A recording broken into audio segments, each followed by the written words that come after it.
The air was heavy inside the training compound, the kind of humid heat that clung to the skin and made tempers rise faster than usual. Colonel Harrington stood at the edge of the firing range, his chest puffed out beneath a starched uniform that carried more medals than most soldiers would ever see. He carried himself like a man convinced that his authority was unquestionable, and for years, that belief had gone unchallenged. Across from him, a woman stood quietly, her hands folded in front of her, her demeanor almost timid. Her name was Claire, a name spoken softly around the small town outside the base. She was known as the widow of a carpenter, someone who worked shifts at the diner and volunteered at the library, a woman who lived a life so plain that few ever noticed her when she walked down the street. The colonel noticed her now, though not with respect but with irritation, as though her very presence at his firing range was an insult.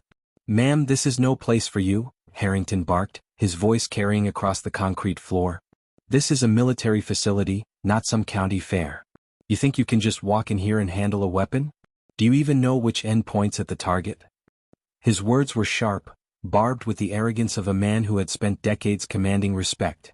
Several young recruits laughed nervously behind him, unsure if they should join in or remain silent, their eyes flicking between the colonel and the woman. Claire didn't flinch, didn't argue. She stood calmly, her lips pressed together, her eyes steady in a way that unnerved at least one of the younger men watching. There was no defiance in her stance, but there was something unshakable beneath her quietness, something the colonel couldn't see, or perhaps refused to. She spoke only when the laughter faded, her voice even and gentle, the kind of tone used to soothe frightened children. "I was told this was an open demonstration. I didn't mean to intrude." She looked around not at the colonel, but at the line of rifles resting neatly on a rack. "If it's not allowed, I'll leave." That humility, that softness, only deepened the smirk on Harrington's face. He lived for these moments where he could cut someone down and leave them small. "Open demonstration, yes," he sneered. "But for people who belong here. Veterans, soldiers, men who understand discipline. Not?" He waved his hand at her like she was a stray cat that had wandered onto his porch. "Not homemakers who burn casseroles and knit sweaters. You wouldn't last 1 second trying to handle a rifle. It would knock you on your back before you even hit the trigger." One of the recruits chuckled too loudly and Harrington's grin widened. Claire simply lowered her eyes for a moment, as though considering whether it was worth replying. Finally she said, "May I try? Just once. I won't ask again." Her words were soft, but there was a firmness beneath them, a resolve that seemed misplaced in someone so plain. Harrington laughed outright, the sound bouncing off the range walls. "You want to try? Fine. Boys, set her up. Give her the M110. Let's see how fast she falls." He motioned toward the sniper rifle sitting on its stand. It was not the easiest weapon to handle even for trained soldiers, but he wanted to make a spectacle out of her. If she failed, he could laugh harder. If she refused, he would call her a coward. Either way, he would win.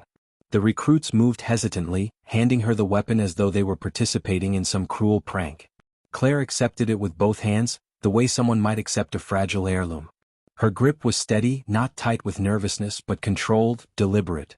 She lowered herself to the mat, lying prone with a fluid motion that surprised more than one onlooker. They whispered among themselves, but Harrington silenced them with a glare.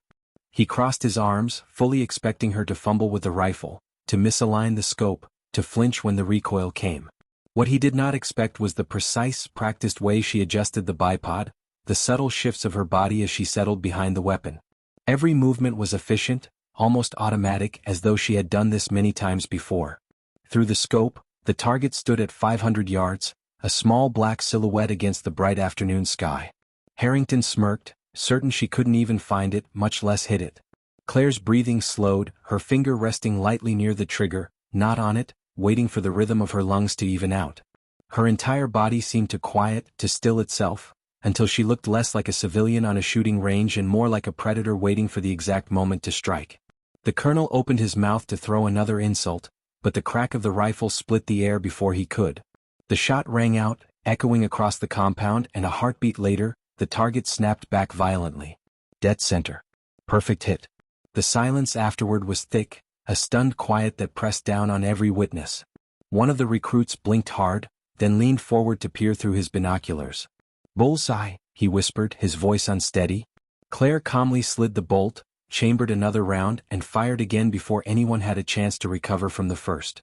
Another sharp crack, another perfect hit, right through the same hole. The colonel's smirk faltered, replaced by a twitch in his jaw as though his face was struggling to decide between anger and disbelief. Claire exhaled slowly, lowering the rifle with the same care she had taken in lifting it. She did not look at Harrington when she rose, dusting off her hands. Instead, she simply placed the weapon back on the stand and said in that same soft voice, "Thank you for letting me try." She began to walk away, her steps unhurried as though nothing remarkable had happened. Behind her, the recruits murmured, their voices rising with awe. Harrington stood frozen, his authority punctured in front of his own men by a woman he had mocked just minutes before. The sting of it burned worse than any wound he had taken in combat. The murmur spread quickly after Claire left the range, whispers carried through the barracks and the mess hall, growing louder with each retelling. By evening, every soldier on the base had heard about the quiet woman who walked in off the street and humiliated Colonel Harrington with 2 flawless shots. Some swore she had been a sniper once, others whispered that she had trained with special forces in secret, and a few claimed she must have been married to some covert operator who taught her everything before he died. The truth was no one really knew, and the mystery only deepened the story's hold. Harrington himself sat alone in his office that night, staring at the paperwork in front of him without reading a word. His pride was a fortress, and that fortress had been breached. He replayed the scene over and over in his mind, the calm way she had handled the rifle, the absolute precision of her breathing, the perfect control that only came with years of practice. He wanted to dismiss it as luck, a fluke, but the second shot had erased that possibility. No one got lucky twice in a row at that distance. She had known exactly what she was doing. For Harrington, it wasn't just about being shown up, it was about the ripple effect. Discipline in the ranks depended on respect, on the image of infallibility. If a civilian could walk in and outperform his men, what did that say about his leadership? By morning he had convinced himself that he needed to restore order, to reassert dominance, and that meant confronting Claire again. He left the base early, driving into town in his government-issued SUV, his jaw tight and his mind circling like a hawk searching for prey. He found her at the diner as expected, moving between tables with a notepad in her hand, pouring coffee for truckers and retirees who barely lifted their eyes when he walked in. She looked up, saw him, and for the first time, there was a flicker of tension in her expression. Not fear exactly, but awareness. She knew why he was there before he even spoke. "Outside," Harrington said, his voice low, almost a growl. "We need to talk." She set down the pot of coffee, wiped her hands on her apron, and followed him out without argument. They stood beside his vehicle, the morning air crisp and quiet, broken only by the distant sound of birds. "Who are you?" he demanded, leaning close. "Don't play the innocent widow with me. That shooting wasn't luck. You've been trained. I want the truth." Claire met his glare with a steady gaze. "I told you before," she said softly. "I meant no disrespect." She paused, then added, "But since you insist, yes. I was trained. My husband and I both served. You didn't come back. I did." The words hit harder than Harrington expected, and for a moment his anger faltered. He had read her as fragile, but now he saw the faint scars along the edge of her wrist, the subtle way her shoulders carried weight that went far beyond waitressing. "You're telling me you were military?" he pressed, still unwilling to let go. "Then why the act? Why live like this?" She shook her head, her voice calm. "Because I've had enough of killing. Because I wanted to disappear. But when you mocked me, you left me no choice but to remind you I wasn't some helpless fool." She took a step closer, her tone firming. "And you should remember something, Colonel. Skill doesn't vanish just because the uniform does." Harrington clenched his jaw, torn between anger at her defiance and a grudging respect he didn't want to admit. His instincts told him she wasn't bluffing, that behind her quiet exterior was someone who had seen the battlefield up close. He wondered if she had been one of those shadow operators, the kind the military never spoke about, the kind who worked in silence and vanished afterward. Word of their conversation didn't spread, but the colonel couldn't bury his thoughts. That night, he reviewed personnel files, searching databases he wasn't supposed to access, looking for any trace of Claire. He found fragments, mentions of a sharpshooter in classified reports, an operator whose missions had no names, only numbers. The deeper he searched, the more unsettled he became. Her record wasn't erased, but it was sealed so tightly that even with his clearance he could barely glimpse it. That alone told him everything. Whoever she was, she had been someone important, someone dangerous, and her attempt at anonymity wasn't weakness, it was survival. Meanwhile, Claire continued her routine, moving through the town as though nothing had changed. But inside she felt the old world pressing at her edges. Shooting that rifle had awakened something she had tried to bury, a part of herself she had promised never to touch again. She had kept that promise for years, but Harrington's arrogance had broken it open, and she could feel the eyes on her now, the curiosity of the soldiers, the suspicion of the colonel, even the whispers among townsfolk who had heard embellished versions of the story. She tried to ignore it, but the past had a way of clawing back once it was given air. The following week, the colonel made a decision. He called for another demonstration, inviting high-ranking officers from nearby bases, determined to prove himself and erase the humiliation. He didn't announce it to Claire, but word had a way of traveling fast, and by the time the day arrived she knew exactly what was happening. She told herself to stay away, to let the man have his pride, but something restless pushed her forward. Perhaps it was the unfinished business between them, or perhaps it was the quiet knowledge that men like Harrington needed to be reminded that arrogance carried a price. As she walked toward the compound again, she felt the same eyes following her, some expectant, some skeptical, and in her chest, her heartbeat was steady, unshaken, as though the years had folded back and she was once again the woman she had tried so hard to forget. The sun was high when the second demonstration began, casting sharp shadows across the range. Colonel Harrington stood at the center with his officers gathered around, their uniforms stiff, their expressions expectant. He had arranged everything meticulously, determined to restore his image in front of men whose opinions carried weight. Rows of soldiers lined the edges, curious after the rumors from the week before, their whispers swirling through the humid air like a low hum. Harrington's voice cut through it, commanding silence as he gave a speech about precision, discipline, and the importance of skill honed through years of military service. His words were aimed at the recruits, but every syllable was sharpened toward the memory of Claire, as if rehearsed to erase her presence from their minds. Yet just as he began to set the stage for his demonstration, a murmur rippled through the crowd, and all eyes turned to the figure walking calmly across the yard. Claire, dressed in the same simple clothes she wore every day, carried no weapon, only the same unshakable composure that unsettled the colonel more than he wanted to admit. She stopped just short of the firing line, folding her hands in front of her, and said nothing. She didn't need to. The officers exchanged glances, some raising eyebrows, some smirking as though amused that a civilian woman dared intrude again. Harrington felt his stomach tighten, but he forced a confident laugh. "Well, look who couldn't stay away. Back to embarrass yourself this time, ma'am?" His voice dripped with condescension, but it sounded strained, forced, and Claire caught it. She tilted her head slightly, her expression calm, and replied, "I didn't come to embarrass anyone. But if you're demonstrating skill, why not allow a fair comparison?" Her suggestion drew chuckles from some of the officers, though none of them could fully disguise their curiosity. Harrington's pride screamed at him to reject her, to throw her off the base entirely, yet his arrogance pushed him forward. If he refused, it would look like fear. If he allowed it and she failed, his victory would be absolute. He smirked. "Fine. Let's see what you've got." The weapon chosen for the day was the Barrett M82, a massive rifle designed for long-range anti-materiel use. Its sheer size intimidated even seasoned soldiers, and Harrington had chosen it precisely to demonstrate his dominance. He lifted the weapon with ease, setting it on the stand, explaining to the crowd how recoil, wind, and breathing all factored into accuracy. His words were practiced, his movements crisp. When he took his shot, the crack thundered through the air, and the target 500 yards away snapped backward, a solid hit near center mass. Applause followed, officers nodding approvingly, recruits whispering admiration. Harrington straightened proudly, basking in it, then gestured to Claire. "Your turn. But don't hurt yourself. This beast isn't for amateurs." Claire stepped forward, lowering herself into position without hesitation. She adjusted the bipod, her fingers moving with the same surety as before, and nestled behind the scope. Silence fell across the range as she steadied her breath, her entire body sinking into stillness, becoming part of the weapon. When the shot broke, it wasn't just sound but a shockwave that rolled through the watching crowd. The target downrange jolted violently, and when the smoke cleared, the spotter confirmed what the binoculars revealed: dead center. Gasps rippled through the soldiers, disbelief cutting through the officers' practiced stoicism. Harrington's smile stiffened. She didn't pause. Chambering another round, she fired again, and again the shot punched through the same hole, clean and ruthless. The silence afterward was deafening, broken only by the faint metallic clatter as she reset the rifle with practiced care.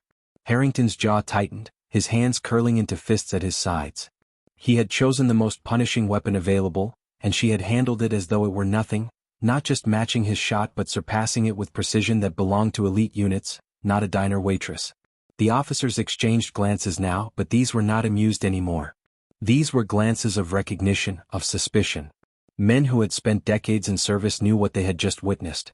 Claire rose calmly, brushing the dust from her knees, and spoke quietly enough that only those closest heard. Skill isn't about bravado, Colonel. It's about patience. It's about control. Those who forget that often mistake arrogance for strength. The words cut deeper than the shots. Harrington felt heat flush up his neck, shame clawing at his insides. The officers looked at him, not with admiration now, but with questions forming in their eyes. He could not allow this to continue, not here, not in front of them. He forced a harsh laugh, masking his unease. Impressive, ma'am. Clearly you had some training in your day. But don't think this makes you anything more than a relic clinging to old glory. His words rang hollow, even to himself, but he marched past her, calling an end to the demonstration before anyone could speak further. That night, the whispers in the barracks were louder than ever. Recruits replayed every detail, officers spoke in hushed tones, and rumors spread faster than fire through dry grass. Some claimed she had been part of Navy SEAL operations, others said Delta Force, a ghost soldier whose records were sealed by the highest clearance. No one knew for sure, but every theory only fed the legend. Claire, meanwhile, returned to her small home on the edge of town, sitting alone at her kitchen table with a cup of tea cooling in her hands. She had never sought attention, never wanted to reveal herself again, but now the past had been dragged into the light. She knew Harrington wouldn't let it rest. He was a man who thrived on control, and she had taken that from him twice. That made her dangerous, not just to his pride but to his position. And men like him never forgave humiliation. The colonel's anger brewed into something darker over the next few days. What had begun as irritation now festered into obsession. Every time he walked through the base, he caught the sidelong glances, the smirks barely hidden by young recruits, the quiet laughter that died when he passed. He could feel his authority eroding, piece by piece, replaced by whispers of the woman who had humbled him not once but twice. For Harrington it was intolerable. He had built his entire career on reputation, on a mask of invulnerability, and Claire had cracked it in front of his own men. At night, when the base grew quiet, he would pour himself whiskey and stare at the classified reports he had dug up about her, piecing together fragments of a life she had buried. The more he found, the more unsettled he became. She wasn't just trained, she had been elite, the kind of operator the military disavowed in public but relied on in the shadows. Her confirmed missions were blacked out, but enough remained to tell the story. Precision kills at impossible distances, operations that turned battles before they began, missions where her presence was erased from history but her results could never be. She had walked away from it all, choosing obscurity, but he had dragged her back, and in doing so, he had picked a fight with someone far beyond his measure. One evening, unable to stand the humiliation, Harrington drove into town again. He found her sitting on her porch, a book resting in her lap, the evening sun casting long shadows across her yard. She looked up when his SUV pulled into the dirt drive, but her expression didn't change. No fear, no surprise, just that same steady calm that seemed to disarm him more than any weapon. He stepped out, his boots crunching on gravel, his fists clenched as though he were preparing for battle. "You think you've made a fool of me," he snapped, his voice sharp with barely controlled rage. "You think you can waltz in, show off, and leave me to pick up the pieces? Do you know what you've done to my command?" Claire closed her book gently and set it aside, her eyes steady on his.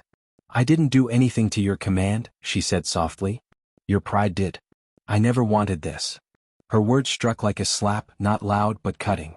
Harrington's face flushed and he took a step closer. "Don't play the innocent. You humiliated me. Twice. And now everyone questions me because of you." For a moment, Claire studied him, then shook her head. "I didn't humiliate you, Colonel. You did that to yourself. Mocking people, underestimating them, that's your weakness. I only showed you what happens when you let arrogance blind you." Harrington's hands trembled with fury. He wanted to shout, to threaten, but there was something in her eyes that stopped him. They weren't the eyes of a waitress or a widow, they were the eyes of a soldier who had seen death and survived it. The weight of her gaze pinned him, reminding him of something he had almost forgotten: fear. He hated her for it, hated her more than anyone he had ever faced on the battlefield. Without another word, he turned on his heel and stormed back to his SUV, slamming the door so hard the windows rattled, driving off in a spray of dust. But as he drove, the humiliation gnawed deeper, and he began to think of ways to reclaim his power, ways that went beyond words or demonstrations. Claire sat quietly on the porch long after he left, her book untouched. She knew this wasn't over. Men like Harrington never let go. They escalated, and his pride had already been wounded too deeply to heal. She closed her eyes, feeling the old instincts stirring in her chest, the ones she had fought to suppress for years. She had wanted a quiet life, but peace was fragile when prideful men carried grudges. She wondered if she should leave town, disappear again, but something told her it wouldn't matter. Harrington wasn't just after her skill, he was after the restoration of his own image, and for that he needed her gone or broken. Days passed and the tension thickened. Soldiers at the base talked openly now, some in awe of Claire, some in fear, but all aware that their colonel's temper was reaching a breaking point. Harrington began drilling them harder, barking orders with more venom than usual, desperate to remind them who was in charge.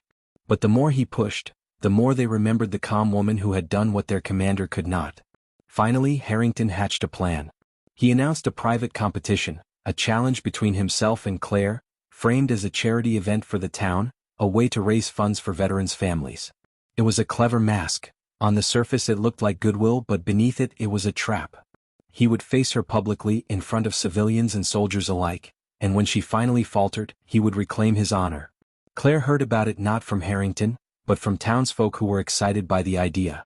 When they asked if she would participate, she only smiled faintly and said she would think about it. That night, she sat alone at her kitchen table again, staring at the old military photograph she kept tucked in a drawer. It showed her and her husband, both in uniform, both younger, both alive with purpose. He had died on a mission that was never reported, and she had sworn to bury that life with him. But now the past clawed at her again, refusing to stay buried. She traced her finger along the edge of the photo, her heart heavy but steady. She knew Harrington's challenge wasn't about charity. It was about power. And if she didn't face him, he would only use her silence to strengthen his grip, twisting the story until he was the victor. Slowly she set the photo down, her decision made. She would face him, not because of pride, but because some lessons needed to be taught in the open, where everyone could see. The day of the competition arrived with an electric tension that spread through both the base and the town. Flyers had been posted, word had spread, and by afternoon a crowd had gathered at the firing range. Families from the nearby town came with children on their shoulders, soldiers lined the perimeter in uniform, and officers from neighboring bases had been invited under the guise of supporting a noble cause. At the center of it all stood Colonel Harrington, polished to perfection in his pressed uniform, his medals glinting under the sun. He wore a confident smile that didn't quite reach his eyes, for inside he was coiled tight, determined to crush the woman who had become a thorn in his pride. Claire arrived quietly as she always did, wearing simple jeans and a faded shirt, her hair tied back neatly. She carried nothing with her, no weapon, no sign of preparation, just the calm presence that drew eyes even when she did not seek them. Murmurs spread through the crowd as she walked past, some cheering her, others whispering doubts, but all curious to see what would happen when she faced the colonel directly. Harrington stepped forward, projecting his voice with the practiced authority of command. "Ladies and gentlemen," he began, his words smooth and rehearsed, "today we honor our veterans and their families with a demonstration of skill, discipline, and dedication. What better way to inspire the next generation than to show them the precision of a soldier's hand?" Applause followed, though the undertone of anticipation was clear. This was no simple charity show, this was a duel of pride. Harrington turned to Claire, gesturing with a flourish. "Our guest, who has shown surprising ability, will have the honor of joining me. We will shoot targets at increasing distance. Accuracy will decide the victor. May the best marksman prevail." His smile was sharp, daring her to falter. Claire only nodded, her expression unreadable. The first round was set at 300 yards. The colonel stepped forward, lifted his rifle, and fired. The bullet struck close to center, a clean shot that earned nods of approval from the crowd. He stepped back smugly, handing the weapon to Claire as though passing her a burden too heavy for her hands. She accepted it with quiet composure, settled into position, and fired. The target snapped backward, dead center, perfect. Gasps rose from the spectators, and a few soldiers grinned openly, whispering to one another. Harrington's jaw tightened, but he gestured for the next round. At 500 yards, the pattern repeated. Harrington landed solid shots, impressive to any ordinary observer, but Claire's bullets tore through the exact center with surgical precision, her breathing steady, her movements fluid. By 700 yards, the crowd had grown restless with excitement, children cheering her name, soldiers clapping their comrades on the back as though they were watching history unfold. Harrington's face flushed redder with each round, his grip tightening on the rifle until his knuckles turned pale. He was good, but she was flawless and everyone could see it. When the final round was announced, the target was placed at 1,000 yards, a distance that tested even the best snipers in the military. Harrington stepped forward with determination, blocking out the murmurs, focusing solely on the task. He took his time, adjusted for wind, steadied his breathing and fired. The shot landed on the outer ring of the target, still a hit but far from perfect. He forced a triumphant smile, pretending it was enough, and stepped aside. The crowd quieted as Claire lowered herself into position. She adjusted the scope with practiced ease, slowed her breathing until the world around her seemed to still, and pulled the trigger. The shot cracked like thunder, and when the spotter lifted his binoculars, his voice carried across the field. Bullseye. Dead center. The range erupted with cheers, the crowd surging with excitement, children shouting, soldiers laughing in disbelief. Harrington stood frozen, his face a mask of disbelief as the noise thundered around him. Claire rose calmly, handed the rifle back, and gave a polite nod to the crowd, as though she had done nothing extraordinary. She did not gloat, did not smile, only turned to the colonel and said quietly enough for only him to hear, "It was never about winning, Colonel. It was about respect." Her words burned more than the loss, cutting through his pride like a blade. The officers watching knew what they had seen. Whispers spread quickly, not just about her skill but about what it meant for Harrington's authority. He had been bested in front of his men, his peers, and his community. The mask of invincibility he wore was shattered beyond repair. He tried to summon words to laugh it off but nothing came. The crowd had already chosen their victor, and it was not him. As Claire walked away, the cheers still echoing, Harrington stood rigid, his fists clenched at his sides, his eyes dark with a fury that promised this humiliation would not be the end. That night, while the town celebrated the unexpected triumph of the quiet woman who had humbled their colonel, Harrington sat alone in his office, the cheers still ringing in his ears like a haunting chorus. He poured glass after glass of whiskey, his thoughts swirling with rage. He could not accept defeat, not like this. His career, his reputation, his very identity as a commander was now in jeopardy. He told himself that Claire wasn't just a rival, she was a threat. And threats, in his world, were to be eliminated. The colonel could not shake off the sting of humiliation that burned deeper with every passing hour. The firing range incident had spread like wildfire through the camp. Men whispered about it in mess halls, mechanics chuckled in the hangars, and younger officers lowered their eyes to hide their smirks when he walked past. For a man who had built his career on authority, on the ironclad belief that he was the best shot in the room, to be publicly undone by a civilian woman was unbearable.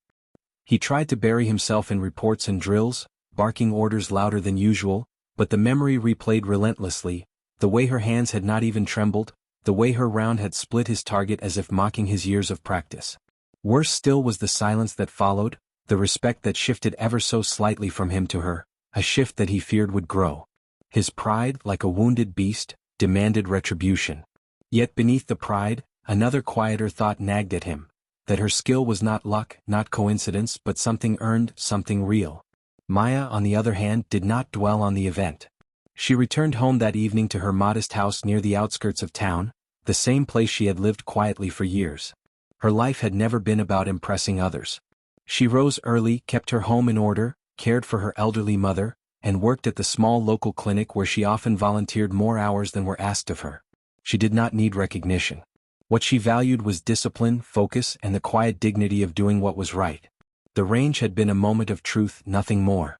She had not gone there to shame the colonel, but to prove to herself that she still had the edge, that the years of training under the watchful eyes of SEAL instructors had not faded into rust. For her, the rifle had been a reminder of the past, a past of hardship, secrecy, and trials she rarely spoke of.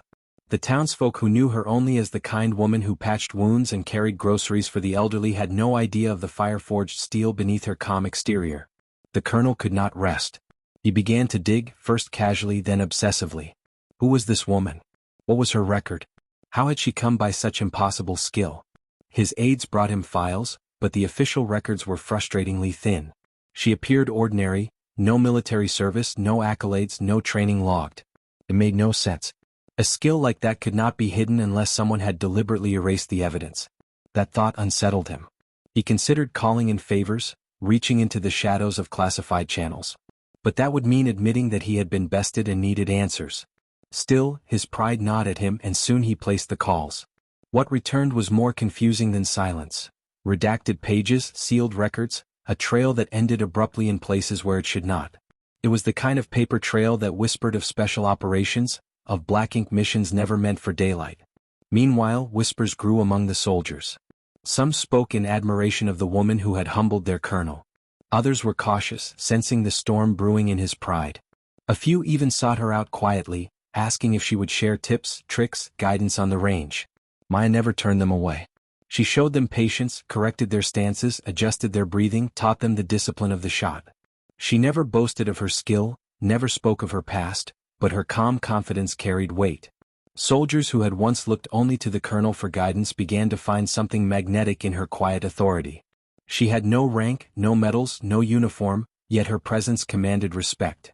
One night, unable to contain himself, the colonel went to her house. He did not announce his arrival politely. He knocked hard, with the urgency of a man who demanded answers. Maya opened the door with calm eyes, unshaken by his presence. He entered uninvited, pacing like a caged animal, his voice sharp.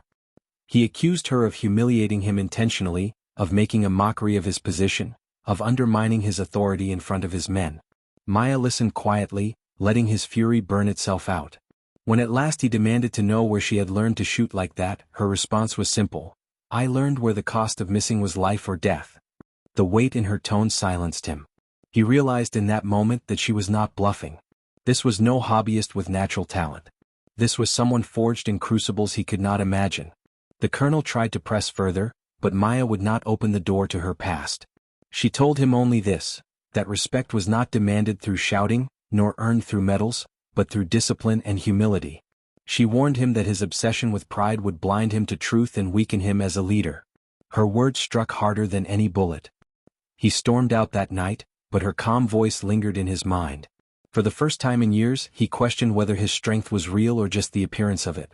As days passed, the tension between them grew. The soldiers sensed it too, caught between the colonel's fiery pride and Maya's quiet mastery. The air in camp thickened with the weight of unspoken challenge. It was no longer about the single shot on the range. It had become something deeper, a battle of character, of values, of two forces that would inevitably collide again. Maya, though uninterested in conflict, knew that fate was steering her toward something she could not avoid. She had spent years hiding, living simply, but the colonel's pride had ripped away the veil. Now, whether she wanted it or not, her past and her skills were stepping back into the light. That night, she cleaned her rifle. Not because she sought another contest, but because instinct told her storms were gathering, and when they came she would need to be ready. The crowd erupted into shocked murmurs as the echo of her perfect shot still hung in the air. The colonel, who only moments earlier had been laughing at her, now stood frozen with his jaw slightly open. His pride had been pierced just as cleanly as the bullseye she had struck.